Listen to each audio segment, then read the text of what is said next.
"We're closed."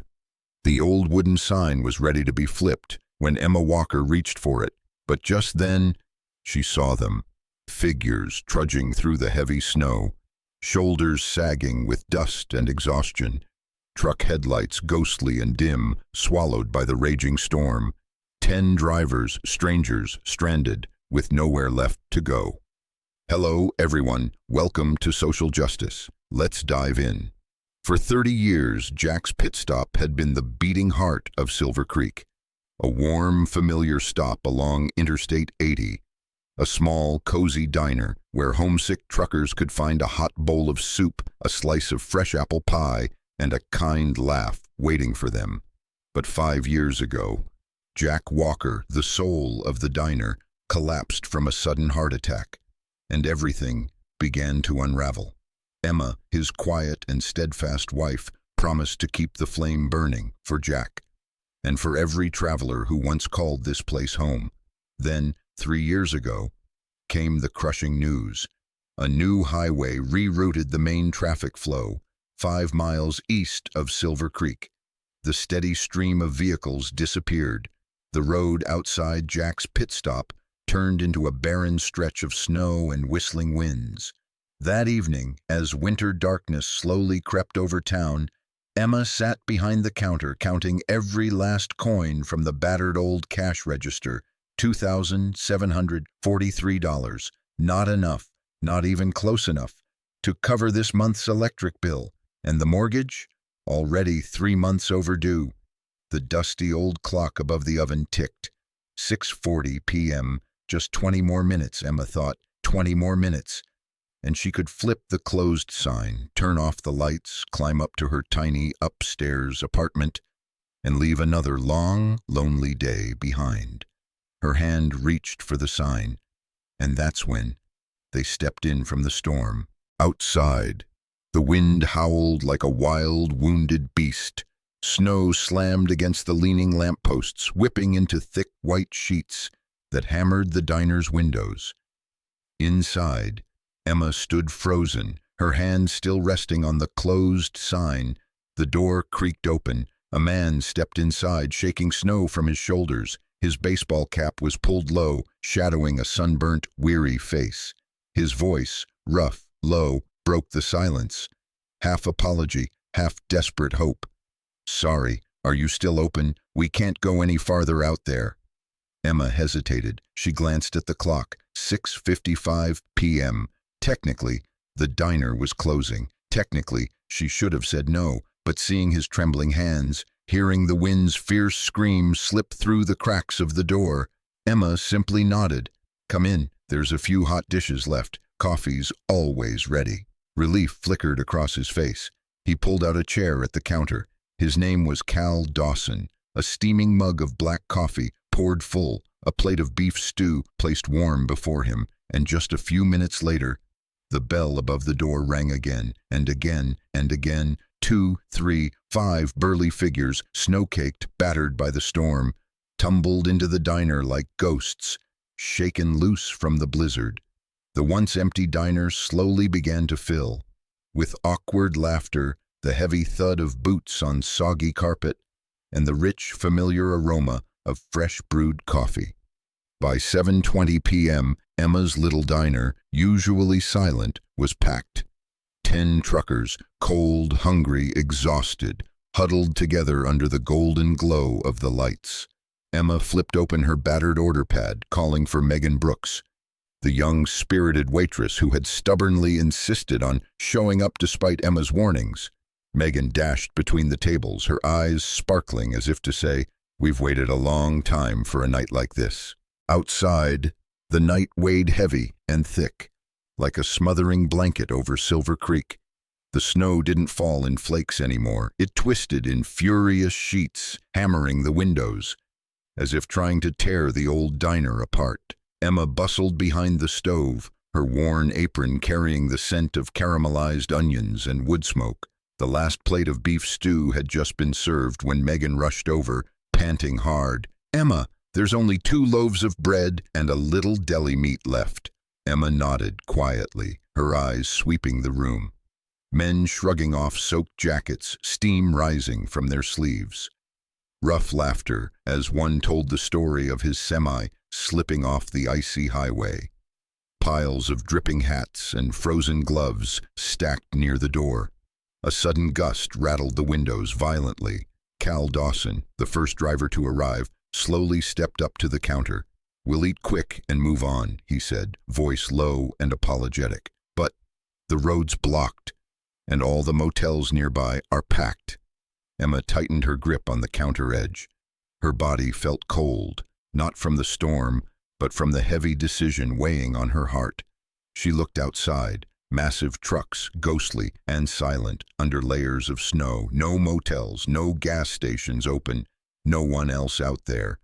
But these men, and herself. She thought of Jack, of the stories he used to tell. Nights stranded in the mountains, rescued by a stranger's kindness. Emma drew in a long, slow breath, and before she could stop herself, the words came out. "You can't sleep in your trucks tonight. It's too cold. Engines won't stay warm enough. It's dangerous." Silence. Every eye turned toward her, hopeful, uncertain, vulnerable. Emma steadied her breath. "My place upstairs is small, but I have some extra blankets. Stay. At least it'll be warmer than freezing out there." Stillness. Then a smile, a chuckle, and suddenly the whole room melted into a warmth no storm could touch. Cal placed a hand gently on the counter, his eyes glowing warmer than all the diner's lights combined. "Mrs. Walker," he said softly, "Jack would be proud of you." Emma smiled faintly, blinking away the burn in her eyes. That night, under the sagging roof of a nearly forgotten diner, 10 strangers and 1 woman sat down together and shared the last of what they had. Outside, the blizzard still raged, merciless and wild. The wind howled like lost souls, sweeping across the slopes of Silver Creek. But inside Jack's pit stop, a small, hidden world had sealed itself off, warm, still, alive. The long-haul drivers gathered close around the tables, their hands wrapped around steaming mugs of coffee, heavy jackets draped across the counter. The warmth inside didn't just come from the furnace, it came from the stories. Little fragments of memory, stitched together like a quiet symphony by men who knew loneliness far too well. An older man, his hair peppered with gray, chuckled in a gravelly voice. "This place reminds me of an old stop back in Nebraska. Owner was a trucker too, could cook better than my mama, and had a belly warmer than any furnace." Someone called out, laughing, "What was the name?" The man squinted, thinking hard. "Tommy's, or maybe Tom's Place. Something like that." Cal Dawson, leaning casually against the counter, lifted his gaze to the faded photo on the wall behind Emma. An old, time-worn photograph, a man grinning wide next to a battered Freightliner truck. Cal walked closer, his eyes soft with recognition. "That's Jack Walker, isn't it?" Emma froze. The rag slipped from her fingers. "You knew Jack?" she asked, her voice barely above a whisper. Cal nodded slowly, as if fishing a memory from a deep, frozen place. "Yeah, years ago. My rig broke down on the Sierra Pass. No phone, no radio signal. I thought I was done for. Then a Freightliner pulled up. Guy with a scruffy beard wearing a jacket full of patches jumped down, grinning like he was rescuing an old friend. 'Sure you don't need a hand, buddy,' he said." Silence. The only sound was the wind beating against the glass. Emma smiled faintly, her eyes shimmering. "That's Jack, always helping, never telling." Another driver leaned in, his eyes shining with a distant memory. "He guided me through Wolf Creek Pass over CB radio during the '92 blizzard. If it wasn't for him, I wouldn't be here tonight." Emma glanced at the dusty CB radio sitting forgotten on the shelf behind the counter, a relic she hadn't touched in years.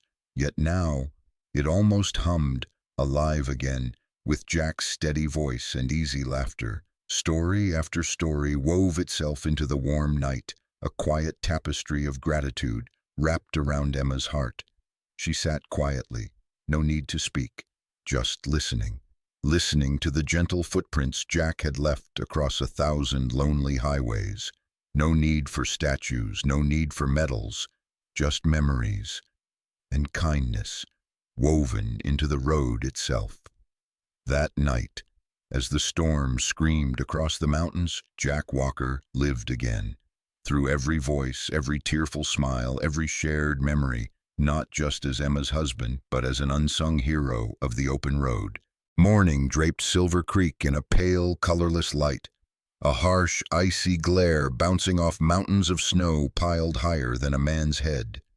The road outside Jack's pit stop lay silent, as sluggish snowplows carved slow, aching paths through the frozen drifts.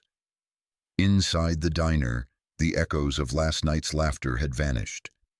Only the faint, bitter scent of stale coffee lingered, weaving through crooked chairs and muddy tracks dried onto the old wooden floor. Emma leaned against the counter, a cold cup of coffee clutched in both hands. Her gaze followed the trucks, pulling away one by one from the lot, friends for just one night. Stories left half told, drifting away toward the new highway. Megan Brooks, still bundled in a thin sweater, moved quietly between the tables, wiping down surfaces, stacking empty chairs. Neither woman spoke. Only the soft swish of a rag across wood and the low, lonely sigh of wind outside filled the space. When the last truck, Cal Dawson's, rumbled to life, Emma stepped to the doorway. Cal climbed down, hands buried deep in his jacket pockets, his boots crunching across the icy ground. He stopped a few steps away, awkward, apologetic. "Mrs. Walker," he began, voice low, almost sheepish, "we owe you more than just a thank you." Emma shook her head, smiling faintly. "No need, I had one warm night after 1,000 cold ones." Cal hesitated. His gaze flickered toward the old, battered "for sale" sign, half buried in snow.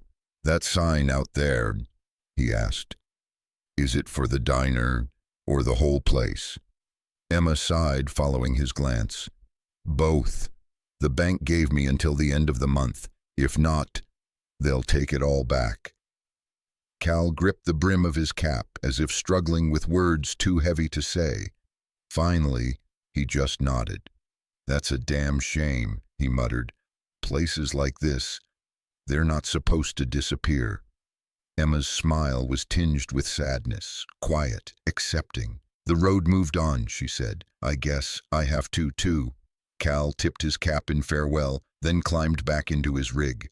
The diesel engine roared, kicking up clouds of powdery snow as the truck rolled away, swallowed by the vast, white emptiness. Emma stood there, her thin sweater flapping in the wind, watching until the last taillight faded into nothingness. Once again, the little diner fell silent, a silence colder than even last night's blizzard. That afternoon, Emma and Megan sat behind the counter, quietly sorting through what little food remained. Emma ran her hand tenderly over the old CB radio, Jack's old keepsake, then slowly, almost reverently, unscrewed it from the mount. She placed it carefully into a cardboard box alongside faded photo frames and scraps of old, worn embroidery. "Miss you, old man," she whispered, voice cracking. "I tried, but maybe this is where it ends." Outside, darkness fell fast. Silver Creek faded into a forgotten blur, lost beneath the howling wind and the soft, lonely glow of a single diner light. The clock ticked toward 6 p.m. Silver Creek lay buried in a blanket of dusk, the faint flicker of streetlights barely piercing the frozen gloom. Emma sat behind the counter, quietly folding scraps of old fabric. The diner was so still that even the ticking of the clock seemed loud, counting down to something unseen, something unnamed. Outside the window, the new highway stretched empty, a pale, endless ribbon across fields of white. Only bare pine trees stood against the wind, swaying like forgotten sentinels. Emma sighed, reaching for the old CB radio, pushing it gently toward the box. It felt so heavy in her hands, like a piece of her heart refusing to let go. And then, A sound, a faint hiss of air breaks, the low, throaty rumble of engines.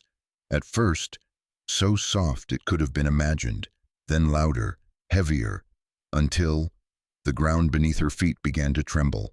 Emma's head snapped up. Through the fogged window, she saw headlights, one, then another, then a flood, lining up, flowing toward the diner in an endless chain, a convoy, a river of giants crawling across the snow. She stood up so fast, she dropped the cloth from her hands. The door flew open, a gust of cold air blasting inside, carrying with it the sharp scent of diesel, mud, and something more. Hope.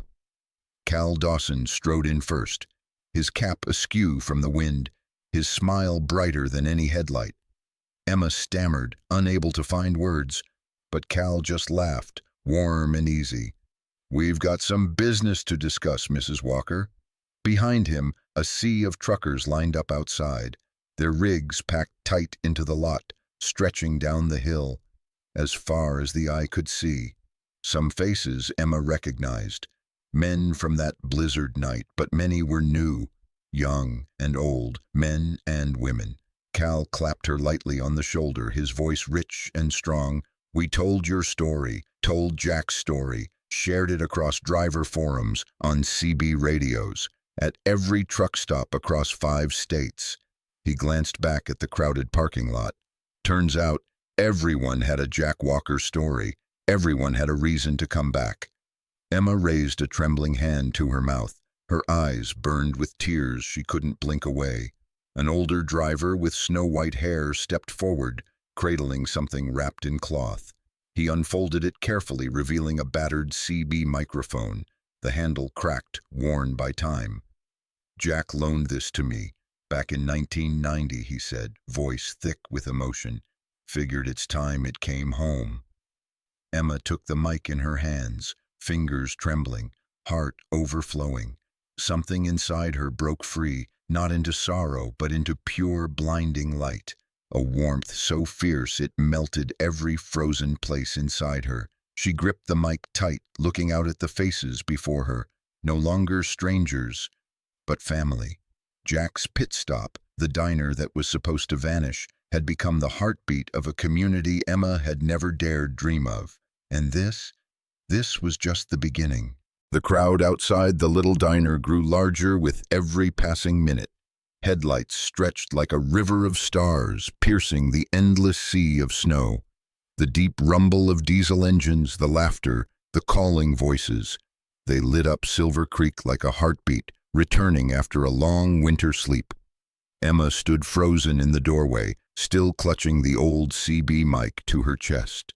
She had never seen anything like this, had never even dared to dream of it. A man in a polo shirt embroidered with a company logo stepped forward. His handshake was firm, his smile wide. "Good evening, ma'am," he said. "Name's Robert Jenkins, Regional Director for Jenkins Freight Solutions." He handed Emma a thick folder. "We run over 70 trucks a week through Interstate 80, and we're looking for a steady, reliable stop." He smiled, his voice rich with meaning. "This place is exactly what we've been searching for." Emma blinked, her mind struggling to keep up with what was happening. Before she could respond, Robert continued, "If you're willing, we'd like to sign a formal contract. All our trucks, fuel, food, rest, right here." A wave of warmth surged through Emma, so fierce she had to grip the doorframe to stay upright. But that wasn't all. From the crowd, others stepped forward. Representatives from smaller trucking companies, independent drivers pooling what little they had, elderly drivers, young newcomers, people who hadn't even heard of Silver Creek until yesterday. Cal Dawson beamed, grinning ear to ear. He held up a thick envelope. "This is a collection from the driver community. We can't let a place like this disappear." Emma opened it with shaking hands. Bundles of cash, handwritten checks, little notes scribbled in clumsy pen. "Thank you, Jack. Repaying a kindness once given. For a home along the road." Robert placed a gentle hand on Emma's shoulder. "There's enough here to pay off your mortgage, renovate the diners, and start fresh." And Emma, for the first time in so long, let the tears fall freely. Not tears of sadness, but tears born from gratitude and something even deeper, belonging. While she stood there, overwhelmed, a young man stepped forward, his arms cradling a large sheet of paper. He unfurled it across the snow for everyone to see. A new sign, hand-drawn, but full of heart. Jack and Emma's Trucker Haven. Beside the lettering, a sketch of a freight truck charging across snowy mountains and a tiny diner glowing bright against the night. The crowd erupted into cheers. Cal leaned down, whispering close to Emma's ear, "Jack built this place. Now it's your turn to light it up for the rest of us." Emma clutched the old CB mic to her chest. She tilted her head back, looking up at a sky freckled with stars. A sky she had almost forgotten she was allowed to dream beneath. In the roar of engines, in the laughter of long-haul travelers, in the warm heartbeat of a town reborn. Emma smiled, quietly, steadily, completely. The little diner, the one that was supposed to fade into nothingness, had been brought back to life, not by money, not by contracts, but by memory, by gratitude, by a community that had never truly left her behind.